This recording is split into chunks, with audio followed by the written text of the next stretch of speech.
Ever since from the foundation of the first Philippine Republic, kahit saang anggulo mo tignan, ang Pilipinas, maliban sa meron itong 7,641 islands and islets, ay kailangang ilagay ang kanyang political structure sa maayos na kalalagyan.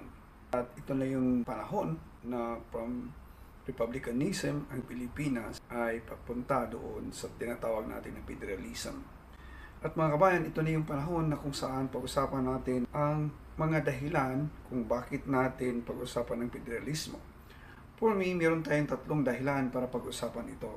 Una, bakit natin magandang pag-usapan ang federalismo sa ngayon dahil ang federalismo ay meron itong decentralized power, decentralized yung kapangyarihan. At pangalawa, ang federalismo ay mabilis ang serbisyo na ibigay doon sa mga taong nakatira dito.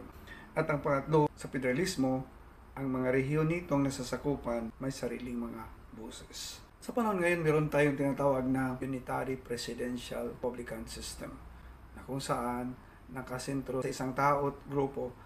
Unitary presidential system versus parliamentary. Ano kaya ang mas mabisa?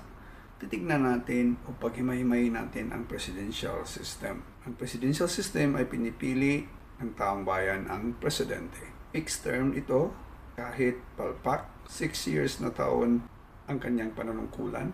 Madalas may deadlock sa batas at popularity niya ay smaller than performance. Yan ang ating unitary presidential system. Ano bang meron sa parliamentary system? Sa parliamentary system, pinipili ng Kongreso ang Prime Minister. Pwedeng palitan agad ang palpak. Mabilis ang pagpasa ng batas. Coalition government equals mas maraming boses. Yan ang ating parliamentary system. Dahil tuluyan ang nadungisan ang dangal ng republicanism sa Pilipinas, mas nararapat na magkaroon tayo ng federal parliamentary system.